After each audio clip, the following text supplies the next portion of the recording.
दोस्तों बोर्ड परीक्षा 2025 इसमें एक ऐसा साल है 2025 जिसमें महाकुंभ मेले का आयोजन होता है।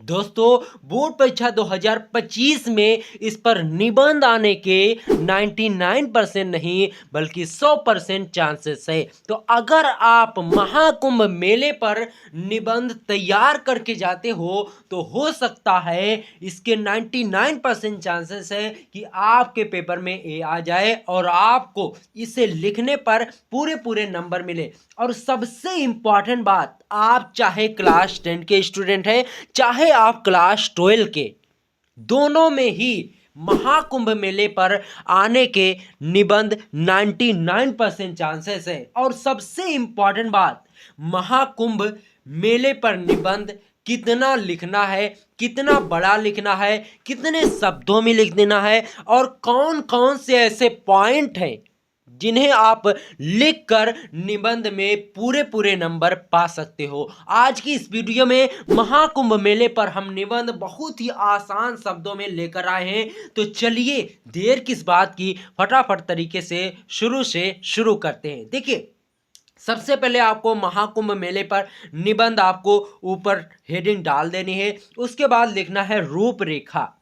रूपरेखा में वो होता है जिस हेडिंग पर आप निबंध लिख रहे हो। तो रूपरेखा में आप प्रस्तावना, महाकुंभ का महत्व और महाकुंभ का आयोजन, महाकुंभ में क्या होता है और लास्ट में उपसंहार, इतनी चीजें आपको रूपरेखा में लिखनी है। अब देखो, प्रस्तावना आपको लिखना। प्रस्तावना होता है यानी किसी विषय का परिचय। ठीक है, देखो प्रस्तावना आपको हेडिंग डालनी है। उसके बाद लिखना है कुंभ मेला भारत का सबसे बड़ा मेला है, सांस्कृतिक और धार्मिक।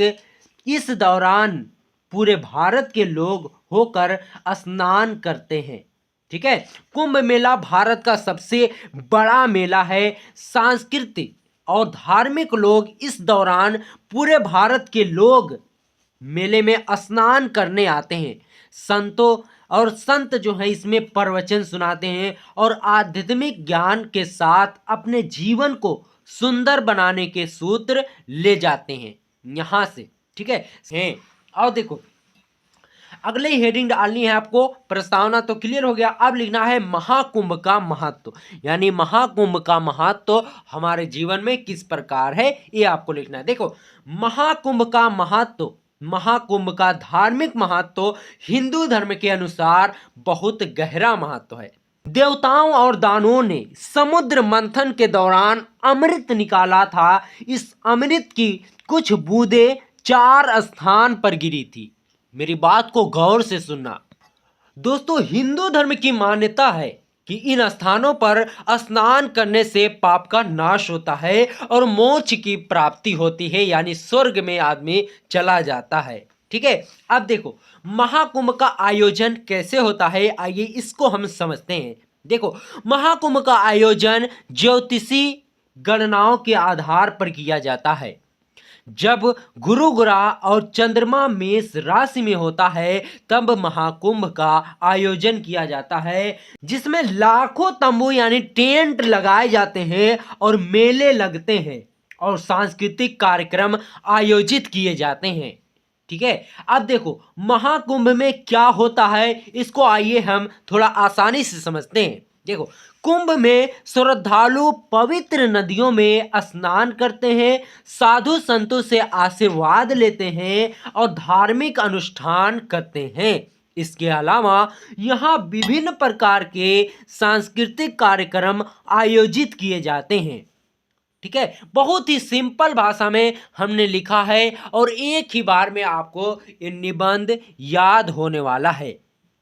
ठीक है, अब लास्ट में आपको लिए चलते हैं उपसंहार, यानी इसका निष्कर्ष क्या निकला। यहां पर आपकी हेडिंग निष्कर्ष भी हो सकती है और उपसंहार भी हो सकती है, तो जो आपको उचित लगे वही आप लिख देना। आप चाहे तो उपसंहार लिखो या निष्कर्ष लिखो, बात एक ही है।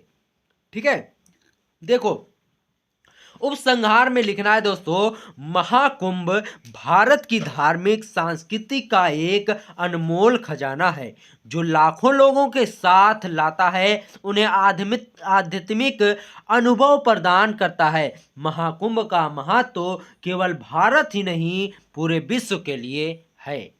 आज की इस वीडियो में दोस्तों मैंने आपको महाकुंभ मेले पर निबंध बताया है। इस तरीके से अगर आप लिखते हो तो अगर आप क्लास 12 के स्टूडेंट हो तो 9 नंबर आपका कहीं नहीं जाने वाला, और अगर आप क्लास 10 के स्टूडेंट हैं तो 7 नंबर आपका कोई नहीं खाने वाला। चलिए आज की इस वीडियो में बस इतना ही, मिलते हैं आपसे किसी और धमाकेदार वीडियो में, तब तक के लिए गुड बाय, जय हिंद, जय भारत।